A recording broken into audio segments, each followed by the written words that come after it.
Good morning, good afternoon, or good evening, my fine friends. Welcome to Song 11 in Season 10 of the Tom Petty Project podcast. I'm your host, Kevin Brown.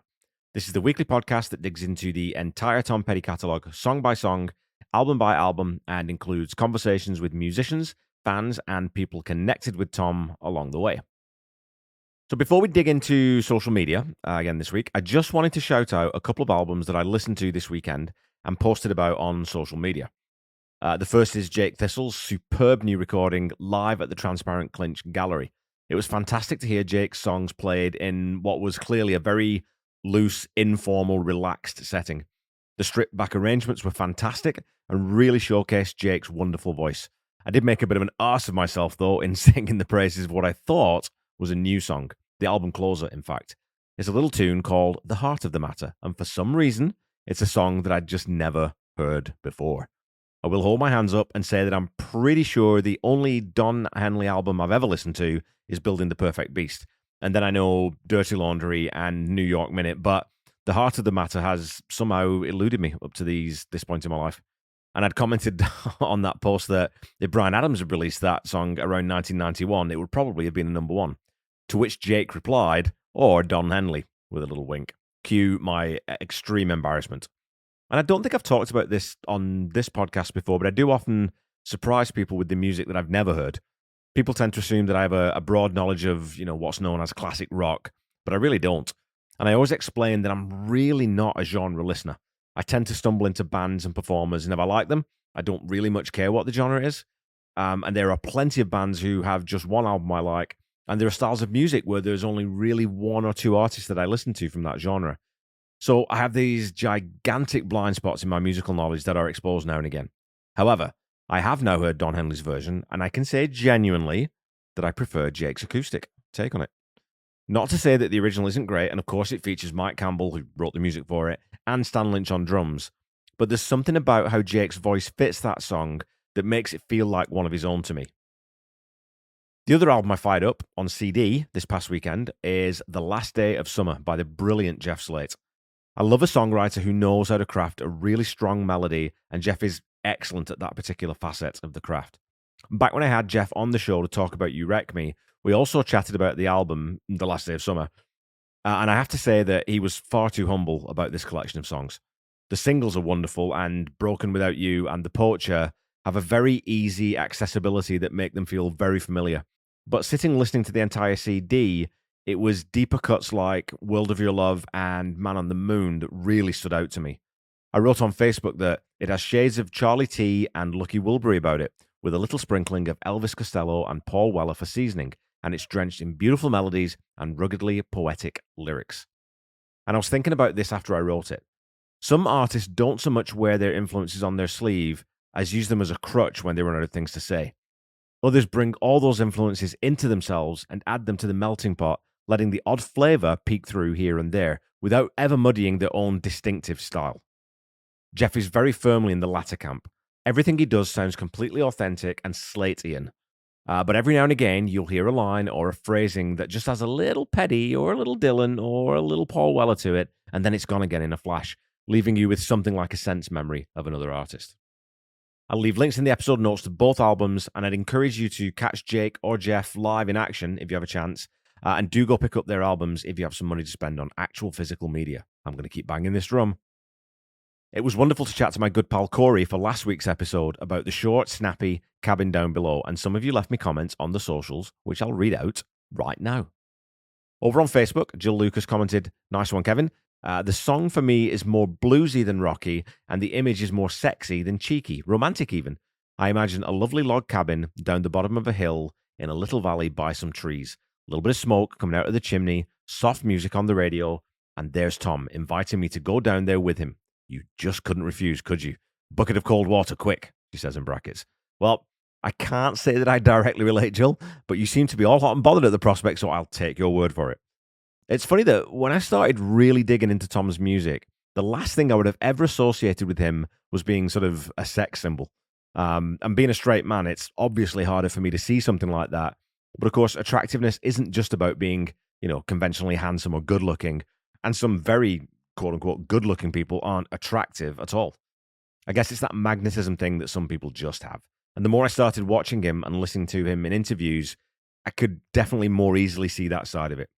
He sort of had that stillness and a quiet confidence about himself, but also that very impish sense of fun.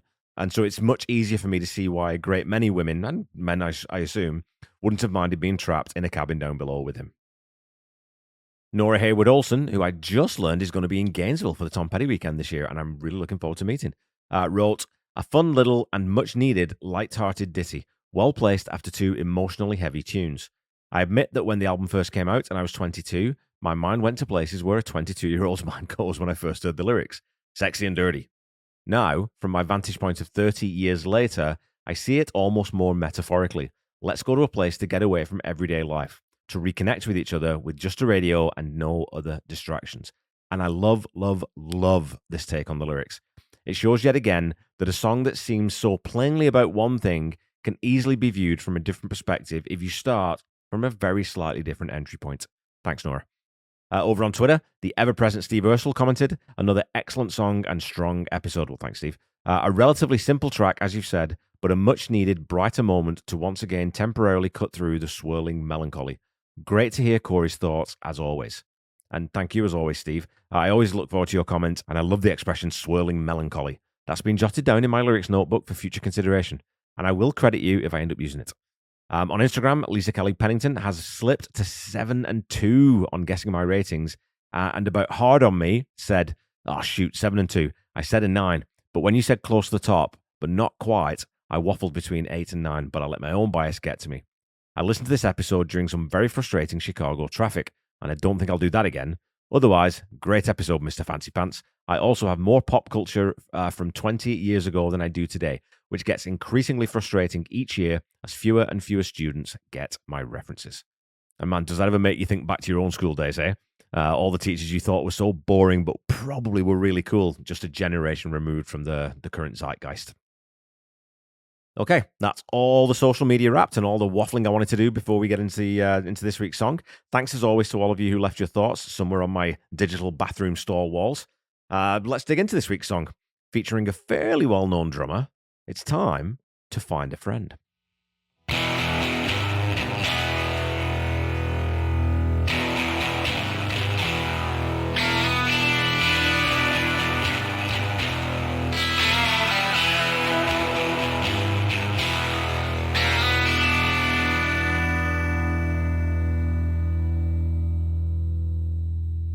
So I think we should start by getting the Ringo-sized elephant comfortably settled in the middle of the room so we can talk about it. In the liner notes for Wildflowers and all the rest, Mike Campbell says of today's song, "I was excited to play with Ringo Starr, but there's actually a pretty funny story about it. We were in the studio at Cello in Hollywood, and Ringo was next door doing something with Don Was, the producer and bass player. We're working on this track, and I was playing the bass. Somebody said, 'Ringo's next door, maybe he would play on this.' I was so thrilled to play with him. We were listening to it back, and it was pretty good, but I said in my humble way, 'I'm not really a bass player.' Ringo goes, 'Well, Don Was is right next door. We could go get him.' And I said, No, that's okay. I mean, how many times do I get to play with Ringo? I wasn't giving that up. And who the heck would pass up the chance to play with the guy who was the most famous drummer in the world in the most famous band in the world? You always get a sense, too, that Ringo would be effortlessly cool about the whole thing. So he knows he's good, so he doesn't have to prove himself to anyone. So, that means he can sit in, relax, and just play that shuffle that we get in this song in the way that only Ringo could."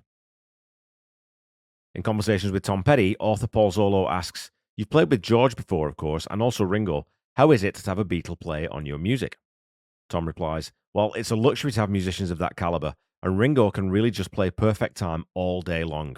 Yeah, God, that's as good as they come, isn't it? To have Ringo come in was a real honor. The feel of the song is so good. Many drummers today wouldn't know how to play a song like that, but he knew exactly where to go with it. He plays with a lot of nuance, just one of my favorite drummers of all time." Well, mine too, Tom. But to the point that actually, when someone asks me who my favorite drummers are, I don't really think I say Ringo very often because I always just assume that that's implied and we can get on with the rest of the list. It's the same with the Beatles, right? As a band and with John, Paul, and George as individuals. They were just at a different level to everyone else, no matter what Frank Zappa might say. And so when people are asking about your favorite albums or your favorite bands, you sort of say, well, we'll assume the Beatles and we'll talk about everything else. To Find a Friend was cut more or less live with Tom telling Paul Zolo, we tracked it with just three of us, me on acoustic, Ringo, and Mike on bass, and singing it at the same time. Benmont overdubbed his little piano solo later. Producer Rick Rubin further says that Mike and Tom played acoustic guitars in the storage closet next to the control room. This is another one built up around the acoustic guitars, but this one had more of a band basic to build from, somewhere between the technique used for the song Wildflowers and the rest of the album. And this idea of a live feel really comes across on the album as we hear someone say, take 4, and Tom count the song in. You know that this is truly a live guitar part too, because you can hear the bleed of the last chord that Tom played in the last take still ringing as that count in starts. I've said before, maybe on this podcast and definitely on other podcasts, that I love studio chatter when it makes its way onto songs on albums. It gives the whole thing a wonderful air of spontaneity.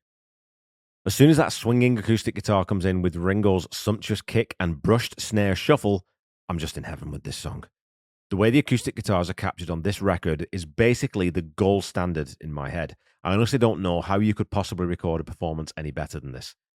The other thing I love about this song is that when it starts, you think, wait, I've already heard this, haven't I? Because the rhythm and the strumming pattern itself is very similar to the album's title track. And there are little callbacks and sonic motifs all through this album, but this is certainly the most overt in my mind. But that's where the similarity to the opening song ends, because we need to talk about the crazy time signature here. At the start, we get 4 bars of 4/4. So 1, 2, 3, 4, that's your 4 count. Easy peasy, lemon squeezy. Anyone can count that. Tom then brings the vocals in before the start of the next bar on the word middle. But the one of the next 4 bars is actually on the word life. So whoa, Kev, you can't have the start of a bar on 2 different beats. I hear you cry. And you're right. And this is where the song messes with your brain a little bit. The verse is actually a bar of 5 beats, and it's followed by 5 bars of 4 beats. But even then, the chords don't land exactly where you're expecting them to. It almost makes more sense to count this one in 2/4. But that extra beat to bring in the first line of the verse is incredibly cool and unusual in a song like this. It reminds me a little bit of Turn It On Again by Genesis, where your attempts to clap along get messed up by the extra beat in the chorus. In this first verse, we also hear that very bright, jangly choral sitar in the left channel being played by Mike Campbell, which would have been overdubbed later, definitely. The bass guitar played by Mike is just keeping a really simple root note bouncing along on every beat, then alternating to, I think, a first, lower fifth pattern on the line, boy, it was sad. In the second half of the verse, Tom adds a harmony vocal part to add a little forward momentum. And in a break from tradition, I'm going to talk about the lyrics in this one more or less as I go. Given what we know now about Tom's marital turmoil during the recording of this album, the straight line to draw is from Tom's personal life to the words on the page.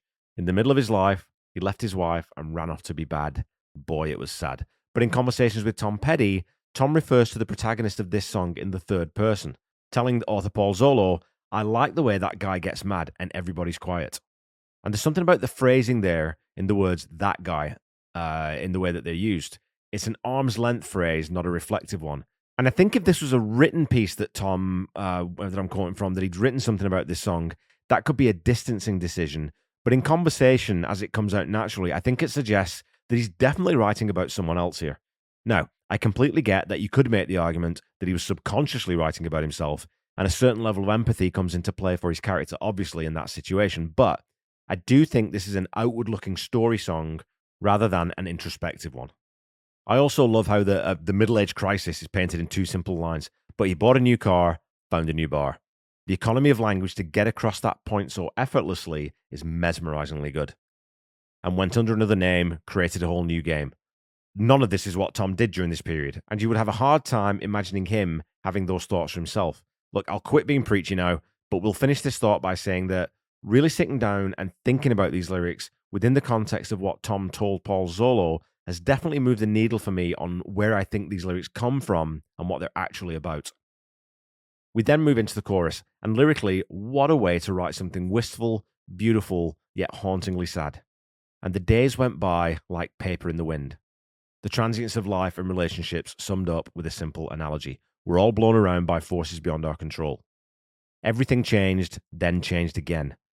Life feels like it's moving too fast most of the time, and once you get a little older, you wander into the kitchen for a glass of water on a Tuesday, blink, and somehow suddenly it's Saturday afternoon. The kicker, though, is that final title line, repeated twice, it's hard to find a friend. And there's another really subtle, really clever bit of writing here. He doesn't write, so it's hard to find a friend, or but it's hard to find a friend, or and it's hard to find a friend. Just, it's hard to find a friend. It's almost like it's an afterthought that this character is having. A slight resignation to fate. Brilliant. To bring us out of the chorus, we have a beautiful step-down chord progression, which is joined by Benmont Tench on the piano. The second verse features more harmony vocals throughout this time, instead of just in the second half, and we also get a wonderful descending bass run from Mike after the line changed their plans, and the addition of some very gentle keyboard from Benmont. It's just tinkling around in the background, playing single notes here and there, and it's unobtrusive, but it adds to this next verse in a very nice, gentle way. Meanwhile then, his wife's boyfriend moved in and took over the house. Everybody was quiet as a mouse, and it changed their lives, changed their plans. Slowly they grew apart. Boy, it would have broke your heart.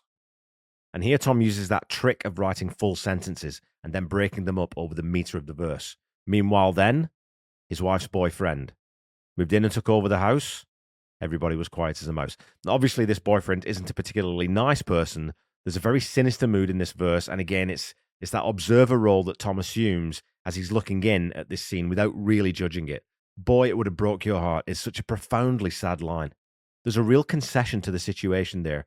There isn't a resolution being offered, or, like I say, any judgment, just this expression of sadness about that situation. I really think that detachment from it enforces the idea, for me, that Tom actually isn't singing about himself here at all. He's just using that underlying tension from his personal life to project out this narrative about a completely different character. It's a great use of pathos and something Tom does particularly well from this album on in his career. After this verse, the chorus sings through again, and I don't think I commented in the discussion of the chorus last time how satisfying that chord change from F major, where it sits on hard to find a friend, and then changes back to the root C on that last extended syllable. And I think it's the slight tension that Tom adds by holding on that major fourth before resolving back down to the root that gives you a little lift and lets you exhale before that nice descending progression. Heading into the solo section, we have the extra beat again in the first bar, and Benmont Tench takes the reins from here. He's credited in the album notes as playing tack piano. And if you don't know what that is, I just wanted to sort of touch on what that means. In a regular piano, when you press a key, it triggers a hammer to move forward and strike the strings in the body of the instrument. All very straightforward. I think everyone knows this. With a tack piano, you can fix brass tacks, literally sort of brass tacks, into the heads of the hammers, or quite commonly what you'll do is you'll rig up a set of, like a strip of fabric with tacks fixed into them and sort of aligned against the hammers so that when the hammer strikes the string, it's not wood striking the string directly, it's hitting the metal piece onto the strings.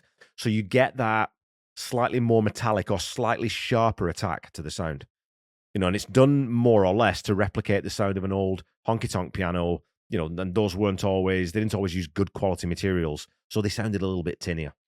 And nowadays we like that sound because it throws us back to that different period. And I want to highlight just how good this solo is too. It sounds, and in some ways, in some places, is quite simple. It's jangly and it swings hard with the rhythm of the song, but it does expose just how good a player Benmont really is.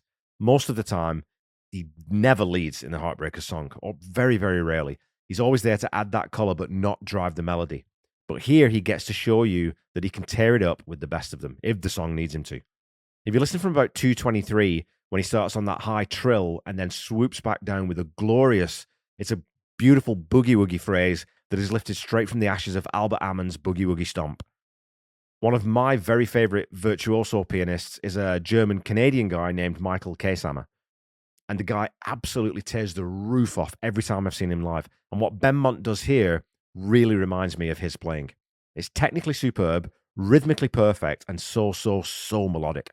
As much as I love hearing a perfectly crafted Mike Campbell guitar solo, it makes my heart sing possibly even more when we get something like this from Benmont. And that's probably because the instances of his solos are fewer and further between. Long live Benmont Tench. That's all I got to say.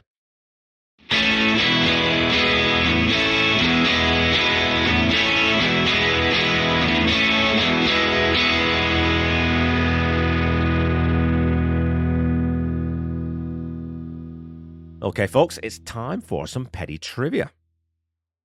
Your question from last week was this.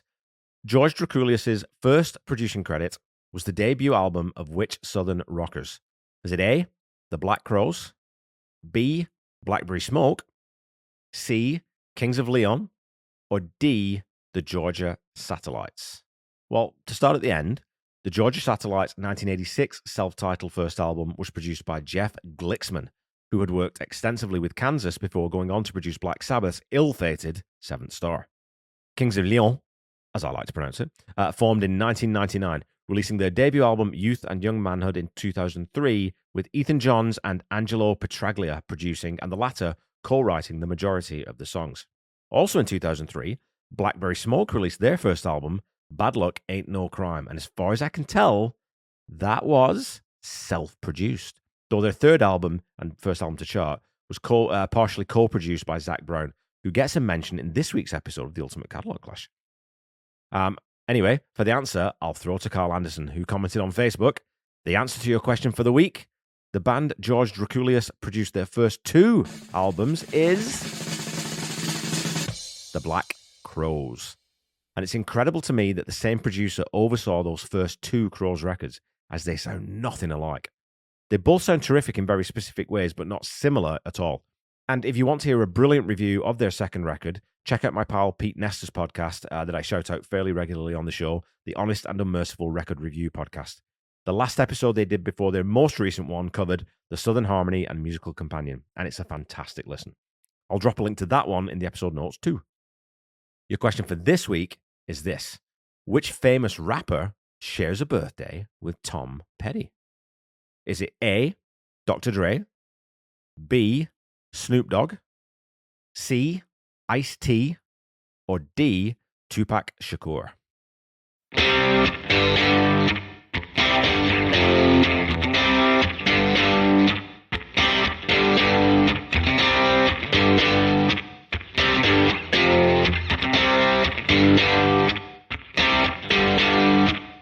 Okay, back to the song. Coming out of the solo, we go straight back into the chorus, which is repeated twice before we have the resolution of that descending run that lands eventually on the root C. And this is where you can hear the xenon that Benmont is credited with playing, which is more or less a child's toy that you blow through and you get that almost sort of reedy type of sound from. It's such an unusual yet perfect addition to this final flourish of the song. Strangely, to my mind at least, this song was performed live only 10 times. Its first performance was at the 2000 Bridge School benefit at the Shoreline Amphitheatre as part of an 8-song acoustic set that was shortened to 7 for the next night's performance. I'll put a link to that first live performance as it was included on the Wildflowers live disc in the box set release. The way he introduces it is brilliantly, hilariously Tom. So go check that out. It was played those 2 times in 2000, twice in 2011, twice 2012, twice in 2013, and twice in 2014. And I suppose that in a set list chock full of gigantic hits and songs from the latest album, it would be hard to find a spot for this one. The last time it was played, though, in 2014, it was followed by You're So Bad. And when you think about it in that context, it's the perfect companion piece. Today's guest conversation sees the return of the only other Englishman to appear on the podcast so far, Will Porteous, who also has a brilliant new song out that we're going to talk about. Be advised that there is some profanity in this conversation, as Will and I always seem to default to our 2 mates chatting in a pub, forgetting that it's being recorded mode of conversation. It's always a real pleasure and a really good laugh chatting to Will, so I hope you enjoy our conversation about this week's song, Wildflowers in general, and some stuff beyond.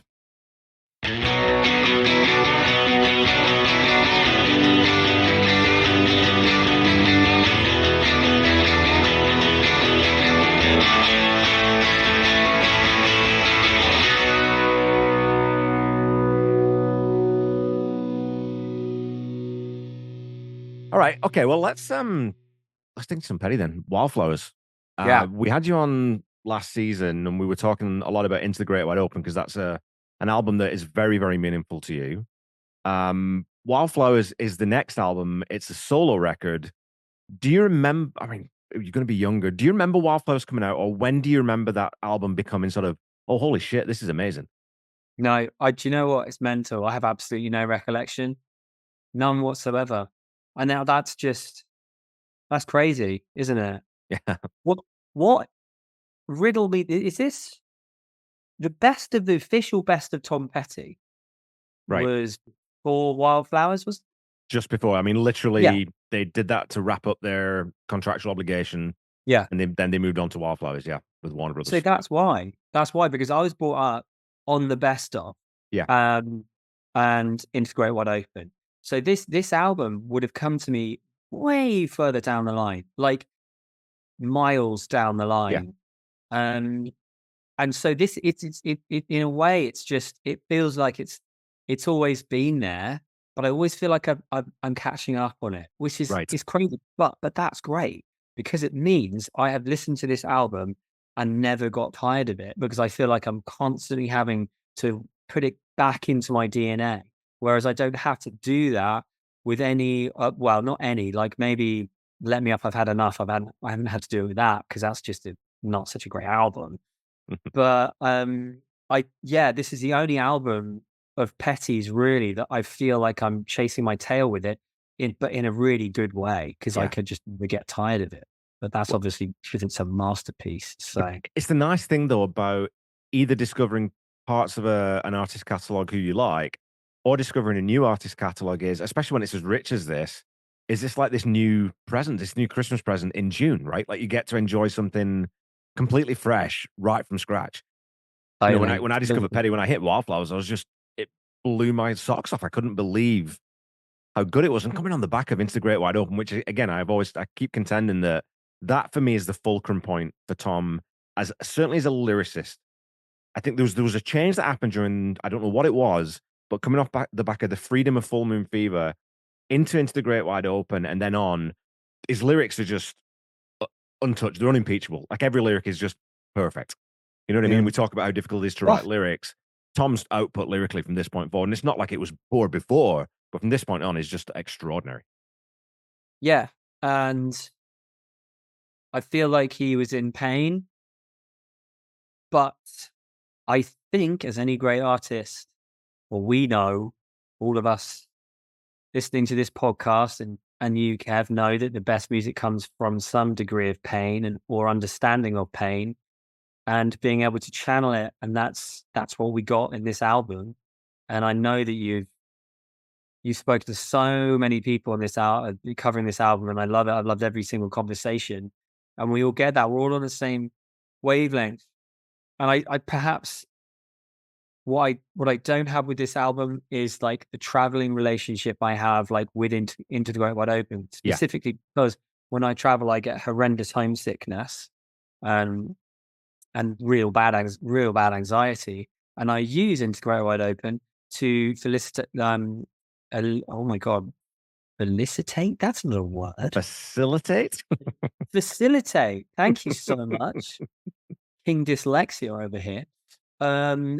Some kind of comfort. And Yeah. and I think what I'm gonna do when we go away this winter is I'm gonna take this album with me and deliberately play it.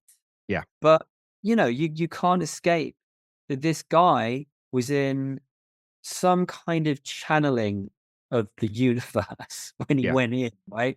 And probably like you said, like the Into the Great Wide Open, Full Moon Fever, that whole thing, and then the controlled, but very, very creative environment that Lynn perfected with Tom and Mike to then have that all released. Yeah.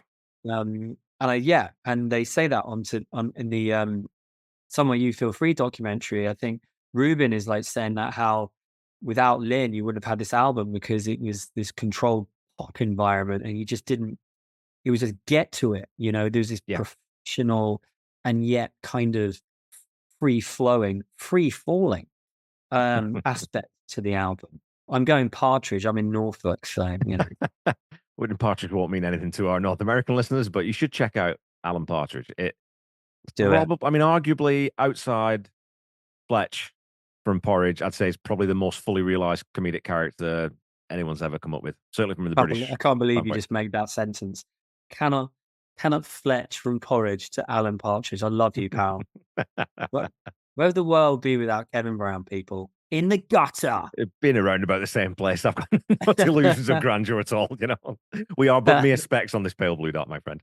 Yeah, I mean, True, Brian.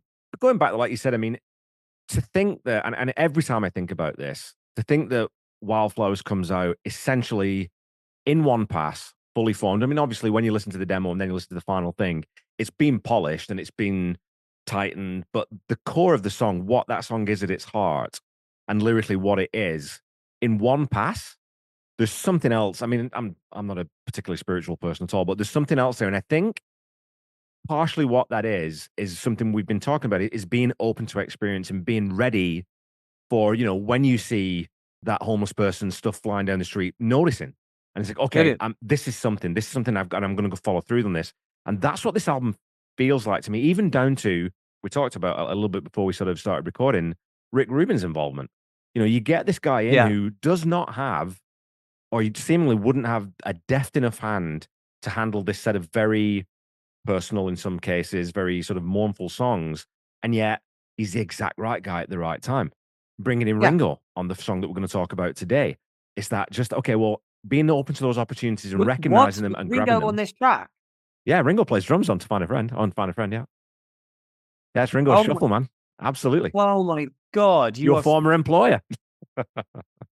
oh my God. That has blown my brains. Just when you think you know everything about Natty, right? Yeah. What? Oh my God. Yeah, Hey, God. there was another one on. I think there's a song on All the Rest. I can't remember what it is right now, but I think he played two in that session because he was next door, and they said, I mean, we're both huge fans of Steve Ferroni, and of course, as you should be, he's Yeah. one of the greatest of all time. But as Mike Campbell said, Ringo or I think it might have been Benmont said, Ringo just brings something different. He brings the Ringo, and no one else Hey, really quite has the Ringo, right? Ringo, Ringo, aye. John, have you seen Paul? No, just to touch very quickly on that stream of consciousness with when Tom was writing Wildflower. I think that it is really important to understand the catharsis of songwriting for those people listening that I don't know that have are songwriters or appreciate songwriters, um, or like just artistic. What that feeling is when you've written something great to you, Yeah, and the sense of accomplishment, and that you have found something within yourself. It's either been given to you by yourself or by maybe another entity. We'll never know fully. And how warming that feeling is, how nourishing it is, and yeah, level of importance. And I think the only way Petty makes that song is by letting go, whether he knew it or not at that moment, and channeling the pain in his life and the journey he was on. Because there is no other way around that. Like, you don't just pick up a guitar and go, you just don't. Like, it is, he knew subconsciously this had to come out. I'm surprised he didn't cry, because I honestly, I mean that. I would have cried. I'd have had to have some kind of catharsis. yeah. Maybe he did, I don't know. But like, you just write that, listen back to it, and you just go, that's, I've been touched by a spirit or something, you Yeah. know? It's the whole album though is in that way. It's a study in sort of seeing an artist just at their peak. And Tom said like this was his sort of his art. He considered this his creative peak. And of course, some of the albums that came after this are equally as amazing and impactful and everything else. But Highway Companion is a masterpiece. astonishing. I mean, again, I'm a Yeah. huge fan of Mojo. I love Hypnotic Eye. I love Echo. I think the last DJs, so he had that in him. But that contrast of channeling the immediacy of something like Wildflowers or something like Don't Fade on Me, where he gets that kind of style of playing and that little lick from Mike Campbell, then goes away and turns it into a song, versus also recognizing that, okay, but we still need, Cabin Down Below. We still need a honeybee, because this album still needs to have these moments where I can lift people out of that, But my also it's my in his stuff. soul. Sorry to interrupt, Kev, but it's in his soul. Yeah, It's not, I if he could have, like, taken Honeybee off, and, the 50 million other tracks he had to this album, and put something that matched Wildflowers more, and blah, blah, blah. But yeah, that's not a true dynamic of an album. Well, that's why they made That's why he re-released all the stuff, right? Well, not re-released, sorry, released Yeah. the stuff that wasn't put out in the first place. And it's like, because there was just so much genius flowing in that environment, in that studio. And I just, I mean, those songs, I don't give a shit that they're like honeybee and he's talking about shagging some bird down below. Like, who cares? Sorry to be profane about the female species. I just feel like, I don't know.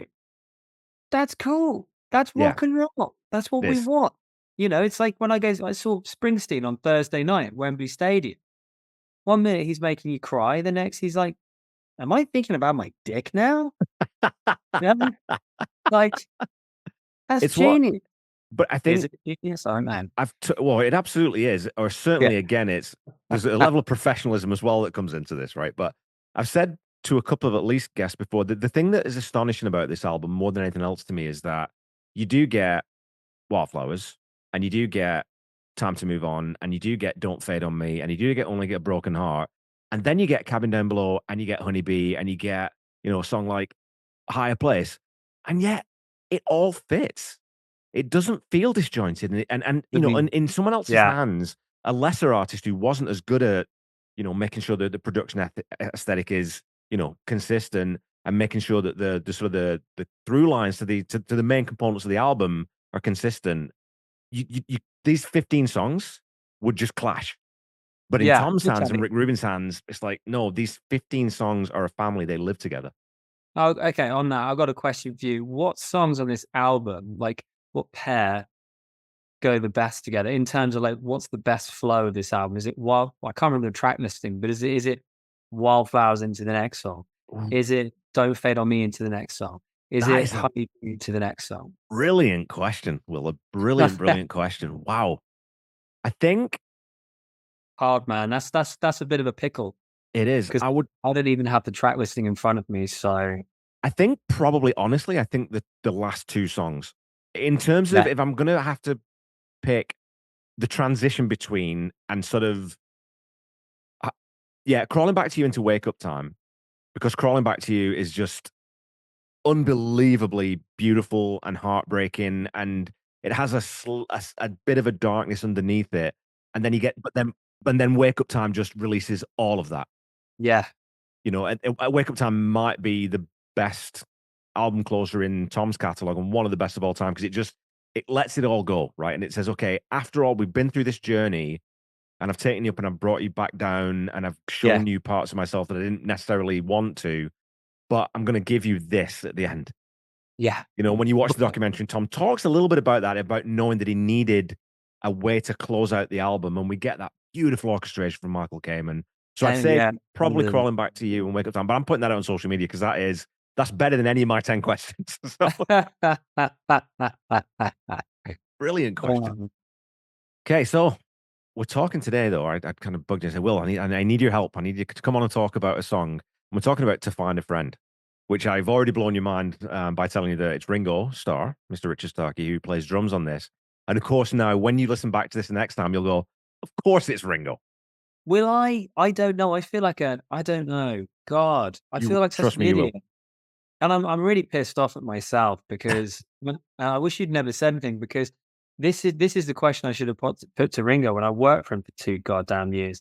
And I was like, I mean, I knew that he was in the video for Thingamajiggy, Oh was yeah, back then. I yes, think, yeah. and so I spoke to him about that, which is great. But which, by the way, he kind of forgot that he was in. So that was quite. But oh, was I in that? I can't remember. Oh, thank you. Oh, yeah. Playing completely the wrong drum fills at the wrong times, and they just left it in Right. because fuck it, it's Ringo. It's Ringo, man. And we've only got we've only got this amount of footage, you Yeah. know. So yeah, that's interesting. But I didn't know that, and it's made me sad because I could have had more of an in with Ringo. But no, I'm so privileged to talk about this song with you because it is the fulcrum, or rather the okay, you've opened with Wildflowers, which is I think I'm having a nervous breakdown, but it's under control. to this song, to Find a Friend, which is, um, I'm not necessarily having a nervous breakdown, but there are certainly definitely elements in this song which are like middle of an anxiety attack, just coming out of one. It's gonna be okay. Um, and also hilarious. There's also some brilliant moments of comedy in this song as well. Yeah. Yeah. He bought a new car, found a new bar. And it's that sort of Love that. it's That's it's all Petty at his best. it is, and it's sort of it sums up a midlife crisis in 2 lines. Yeah, Again, totally. just that economy of being able to say so much with so few words is a thing that I've discovered since I got into his catalog. Is like he does this time and time. And this is not a bug; it's a feature in this guy's arsenal, right?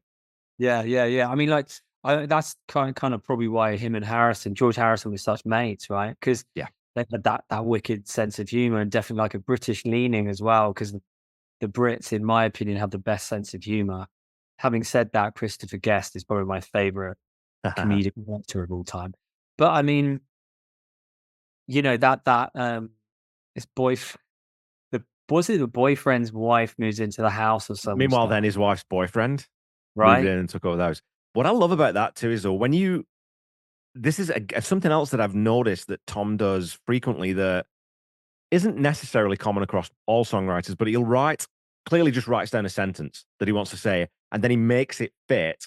Meanwhile, then his wife's boyfriend moved in and took over the house. When you read that, meanwhile, then his wife's boyfriend moved in and took over the house. That's how you would read it, but the way he composes Yeah, it is yeah, yeah. superb, right?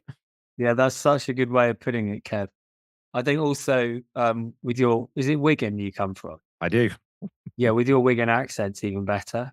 I love you're so right though, mate. It's so because I always think of John Le Mesurier from Dad's Army, played Sergeant Right. Will, because he lived with he was married, I think, to Hattie Jakes, Yeah. and they had a very their marriage didn't go in the right way, and then he just decided to live on like the east wing of the house or whatever, whilst Hattie just snuggled up with another geezer, Yeah. and it was absolutely just brilliant. And I just always think of that relationship because I love Dad's Army, I love Jean Le Mesurier as well. So it's like, did I say Jean Le Mesurier? Jean. It's John. John Le, not French.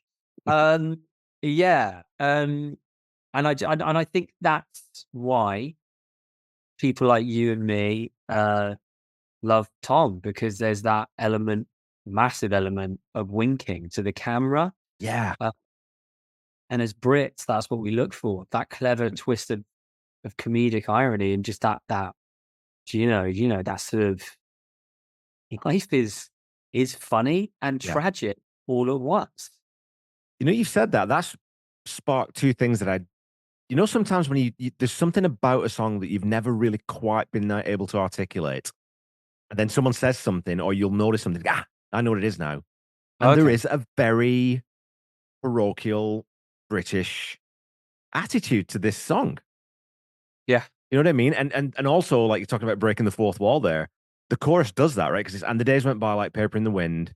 Everything changed, then changed again. Brilliant line, but it Oh, ends with I "It's get hard to goosebumps. find a friend," and Yeah. because this is a narrative. It's kind of an observer telling us a story about this character, but then "It's hard to find a friend" becomes reflective, and that's the narrator talking to us directly rather than Yeah. relaying this story, right? So that's there you go, man. That's it's almost got like a music hall sensibility to it. And maybe it's that maybe Ringo with his shuffle there, Well, he's adding to that. But good call, man. yeah. That's going to change the way I think about this song again now.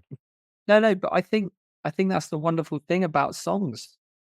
They change their dynamic. Change your appreciation, your understanding.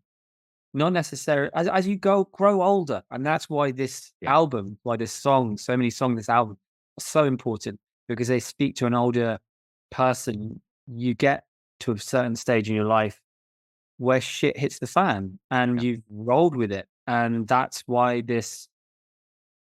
Particularly, I'm so glad that this album I came to it slightly later in my life, and when the new songs were released not so long ago, because I wouldn't have appreciated them when I was 18, 19. I would have appreciated them on a certain level because they are sonically incredibly pleasing. yeah. That's why Tom's music does so well. But if like what you've just described there it's so accurate. Yeah, and for us to sound like we know what we're talking about, that's the gift of Tom Petty, right? Well, it's to put what I've said already on this season another way is when you're 20, you say, "Oh, that's a good song," and when you're 40, you go, "Oh man, I get what that guy was going through." That's Exactly, what it mate. is. I Just mean, different. and like okay, look, he's never able to come out and go, "Fuck me, this marriage I'm in is driving me nuts," or whatever the fuck, because it's deeply personal, and he's a man right in the center of yeah, Yeah, Hollywood, whatever you want to call it. So he does it in ways he can disguise it, and then doubles down on fantastic characters and different layers and intricacies where you will take a year to unpack it. Oh, in 10 years' time, it will change its significance on you. And then it will become a companion to you and give you comfort in a way you never could have imagined.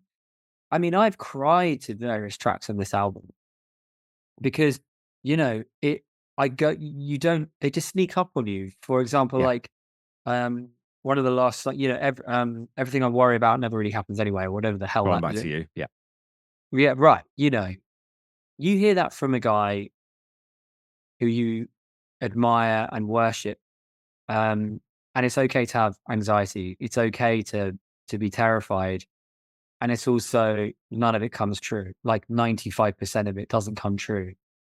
That hearing that from one of your heroes is validation yeah. that you're not alone, and that's all we want. That's a great songwriter. They just make you feel that you're not alone. It's why great music and great art is enduring, isn't it? Because, like you said, Totally. you grow with it, and it's the same with literature. There's lots of like I'm a huge Terry Pratchett fan, and I've read his books. I've read the Yes. entire series like so many times, and every time I read them, I'm that little bit older, so certain parts of it resonate differently than they did. It's not Yeah. just the joke anymore. It's like, oh, now I know what that joke's actually about at its heart. And and Kev, mate, that is the wonderful thing about getting older. And I love new bands. I listen to nothing but new music, like 95% of the time. Yeah, There is no I love new music. However, you get to 40 odd years old, late 30s, whatever, you're starting to really experience life. You're starting to really get shit. And unfortunately, you're not deemed viable yeah. by pop industry. And that's a sickening thing. However, Petty created his best music when he was what, 40 when he made this album? 42 to 43. Yeah, I mean, it's a Yeah. great point because you think about this is his 10th album, right? Either solo or with the Heartbreakers. It's the 10th record. A 10th album by an established sort of mainstream, call it mainstream rock and roll artist shouldn't be this good. The drive even Totally. shouldn't necessarily be there to make something this exceptional. It's a Time real to outlier in that way even as well, right? I mean, a 42-year-old, 40 or 94 it was released, so 44. Releasing this is like, where the hell has this come from? Why has this been hiding under a bushel for the last, 20 years or whatever it might be? I know, and I just don't know how that happens. I know that he went through the 80s and they weren't particularly fantastic. Like, well, in terms of Let Me Up, I've Had Enough, but I think that's ridiculous to hang all his, everything on that one album. Oh, Yeah. well, these weren't great. This is ridiculous to say that. But what I guess you're heading towards is he could have just faded. Yeah. That could have been it. And like, I think maybe there's a collective sigh, an intake of air. And he was just like, okay, I've got a few of these songs. I'm going to really, I'm going to do these well. And I'm not going to sit around and fuck around with some douchey producer in a desperate attempt to make them great. Yeah. I'm going to wait. And like, what was it? What was the guy from the Birds, Roger McGuinn, that he stood up for? He's in that recording studio with McGuinn's A&R people around him, Yeah. and Tom starts kicking off and being like, "The fuck is this shit you are playing, man? This is Roger McGuinn you're dealing with," and he starts standing up for him. I love that. Now, Yeah. if that Tom Petty's saying that with a camera on him, by the way, to around Roger McGuinn, one of the great songwriters of the generation, what do you think's going around in his head? Do you Yeah. know what I mean? He's not going to stand for any shit. He's going to take that intake of air. He's going to meditate on the art because he believes in it. It's part of his soul. It's in his DNA. Everything that he's been through, he knows he can draw on his genius of Damn the Torpedoes, I mean, God.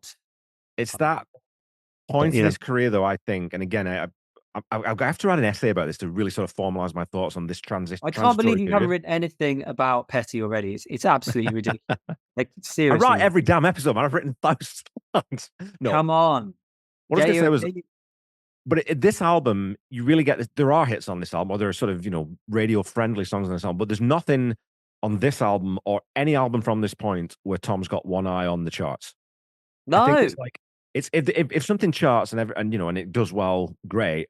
But I'm writing everything from now on. I'm going to write the best songs that I want to write, that I know Benmont and Michael enjoy, that I know my actual fans who I've got my fan base now. I know that they'll Yeah, enjoy, and that's the switch for me, right? Because everything from now doesn't feel like work, even though lots of work had to go into Echo because of where Tom was in his life. Lots of work went into this album, but it feels easy. It feels loose. It feels like the real true Tom Petty we get from this point on, instead of the hit making definitely, machine. Kevin, is truth. Great music is great truth. It is as simple as that. And it is fucking hard to find the truth. It's very hard to find a true chord progression that your soul, that what governs your creativity is trying to get you to create. It's hard. But when you find it, it's godly. And Tom had that in abundance. And well, Echo, what an album. Oh man, Because yeah. man, again, I'm speechless with that album. I remember that album very well at school. But yeah, Really? Okay. yeah. But obviously, we're talking Wildflowers. So I don't want to go down Hmm. that. I don't want to lead you astray, dear All, boy. all paths are open on the Tom Petty project. You know that, Will. I was going to say You though, know, I don't know whether I'd actually sort of really noticed until I started writing this week's episode to find a friend how mad the count is on this. Because you think it's just straight go on, 4/4 all the go way. on, Echo boy. Come on. You don't think that you think that it's straight 4/4 all the way through, and it isn't. I really, what is it? Because 1817. you know because you get a 5 beat bar. So you Uh, get on the opening line yeah. when it's in the middle of his life, it's 1, 1, 2, 3, 4. And You've spoken then about it's this 5 bars before. of Yeah. 4/4. It's Yeah. crazy. And it's those Yeah. But little you, things that you think, hang on a minute, yeah. there's an extra bar in there. But because of but it's also almost 2/4. We're getting super technical and nerdy, but it's No, you but can't. you've broken these songs down before. You've broken songs down. Yeah. It's either this album or whatever. You've done, you've highlighted that before. And as a songwriter, and I was listening to it going, oh, yeah. And I should credit the fact that the song that I wrote, Heart of the Nation, the songwriting pause I gave myself, the intake of air to go, calm down, write this properly, was because of the amount of episodes I've listened to of this podcast. So I was like, the amount of times Oh, that you've broken a song down and been like, and this is what's great about this. This is the timing. This is what the refrain is on the vocal, or this is the whatever, and I'm not blowing smoke up your ass. It's just when you listen to enough of one thing, it rubs off on you. So, you've definitely guided me in that way. So that's quite cool. well, that's mad and beautiful and makes me I'm not quite. giving you, I'm not gonna give you fucking money for this, man. No royalties. You know, the 6p of royalties I've made. It's been I've had like nearly 20,000 streams of it on Spotify. Do you know Yeah. what that equates to? About 2 pints of beer. Yeah, I mean, let's not go down the Spotify rabbit hole because that's that way That's madness not lies. no. That way madness lies.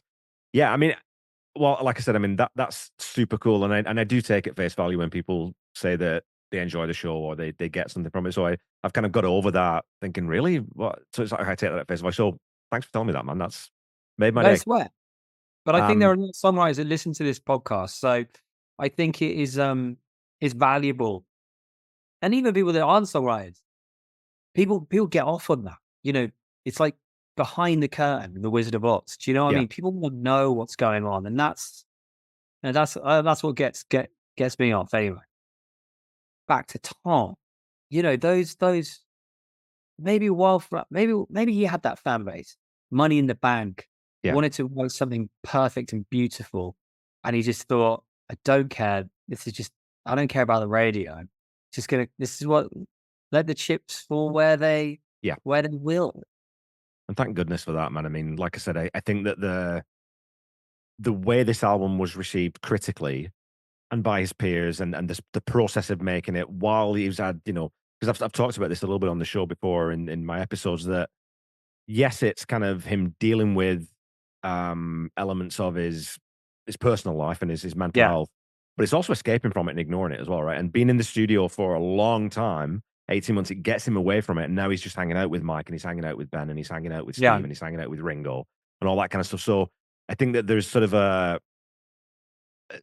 the way that this album comes together, and again, that looseness that it gives him moving forward. Why would you want to go back to the pressure of the record? No, we need a hit. We need a hit. We need a top 10 single. We need this. We need Yeah, that. Why would you go backwards with that? That you can, and because lots of artists do, but he I'm really swapped. glad that he didn't. Well, no, I just say he swapped to Warner Brothers, didn't he? On Yeah, on this one, yeah, this album. yeah. So I think maybe there was a little bit more like, with Tom's attitude, like, there's a lot more "don't fuck with me" on this album. Like, maybe that's why, like, and that's what maybe he got that freedom. But Yeah. I know we're probably getting towards the end of the time now, but I did want to just highlight Ben's playing on this album, on Oh this, man, alive. Oh because again, like, we're talking about the comedic aspect of this song, the tragedy, but also the comedic aspect, and this song comes alive with that piano break. I've listened to this song about 18 times today, yeah, and it's hilarious. It's funny. It is like when you said earlier, it's like, um, not dancehall. What do you call it? like the music hall thing, the Musical. vaudeville thing. Yeah, Wonderful. It's pure brilliance. yeah. How he came about that, I would love to know. I really would. And I think it's just a moment of fireworks and beautiful energy and hilarity all at the same time. And you don't want to get too intense about like a funny piano break, but those are the moments in this album that are astonishing to me, Yeah, but it's also, and I'd written this in the episode, like people hear this already, but by the time we get to this point, but it really exposes how sensational a piano player or a keyboard player Benmont Tench is. Because Tench is, again, it's like you talked about earlier, right? He really sits in the pocket throughout most of this discography. He's there to add a bit of Playful. color, to add a bit of shape, and to fill in here and there where he's needed, but he very, very rarely leads. But when Shape he and the does, color. man, this guy can shred. Because Yeah. I mean, it sounds simple. That's not an easy thing that he's playing. He's playing like these weird little stride, boogie woogie runs back down. When he comes back down into the, I mean, it's superb playing. If people are in any doubt about Benmont Tench, get any piano player to try and play this lick that he Totally. plays. Yeah, And I love the warmth of the sound as well. It's very 90s. I have such a warm affection for that 90s kind of REM, yeah, long Friends palette color. I love yeah. that kind of warmth. I love it. Hippie vibes. Well, and the other thing that I love about this song too, and I think I wrote about this, is that it's that you get that final resolution back down to C. And this song is in the people's key of C, but it resolves back down finally to that last chord is that C major. And Yeah. something about C major just feels right, especially as a piano player. Like if you play keyboards, C is Wow. your natural position, right? You start in C, and Oh, okay. Okay. then you change because you don't want to write in C because everyone writes in C if you're a piano player. You write in D or whatever, but really, you'd rather be in C, really, you know? D minor, mate. Saddest of all keys. Yeah. That's what I'm about. Hey, it's a brilliant piano, brilliant key to play on piano too, because you literally, and if you've ever on a piano, even if you don't play piano, do this because you can do it. You can play any combination of notes over any combination of bass notes in D minor. Just play all the white keys, and it all sounds great. So if you go to A D to G cheat. to A, play any. It's a cheat. It's a cheat code. It's phenomenal. I love a cheat code. Championship manager 1996. I love it. All over that. Why I failed my GCSEs. It's why I dropped out of school, age 16, kids.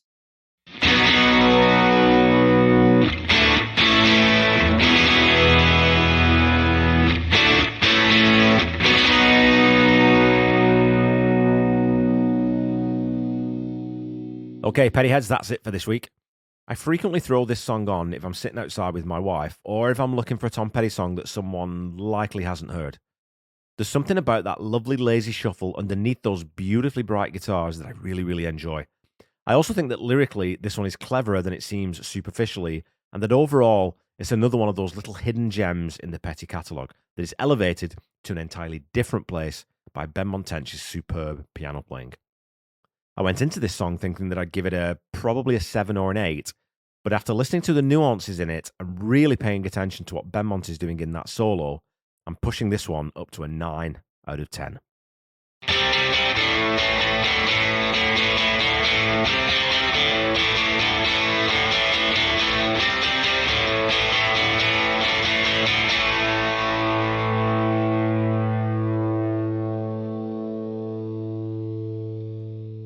The Tom Petty Project is a proud member of the Deep Dive Podcast Network. Go check us out on Twitter at DeepDivePodNet. I'm sure you'll find something there that you like. You can also check out my other podcasts, Seaside Pod Review, a Queen podcast that I do with my best friend Randy Woods, and the Ultimate Catalogue Clash that I co-host with Corey Morissette, last week's guest. We are very close to wrapping up season 3 of that show, talking about the first 20 years of the Foo Fighters. Go check that out. Don't forget to follow me on Facebook, Instagram, Threads, and YouTube at The Tom Petty Project, and on Twitter at Tom Petty Project. Go follow, like, subscribe as applicable, and again, please leave a review or a rating if you haven't done that already. Keep talking to me on social media, and I will keep reading out your comments on the show. As a weekly reminder, the Tom Petty Project is not affiliated with the Tom Petty Estate in any way, and when you're looking for Tom's music, please visit official streaming platforms or go to your local independent record seller to grab some actual physical media. If you're looking for official merchandise, go to tompetty.com. And if you're looking for merchandise for this show, please go to tompettyproject.com. Don't forget to check out the Tom Petty Nation and Tom Petty Fans Forever groups on Facebook, if you're not already a member of those groups. And also check out Tom Petty Radio, which is channel 31 on Sirius XM. Until we meet again next week, keep listening to and sharing Tom's music. Try to be kind. Try to say I love you to someone at least once a day. Stay safe and healthy, and I'll be back with you next week to talk about A Higher Place, the wonderfully upbeat, uplifting track 12 from Wildflowers. Bye-bye.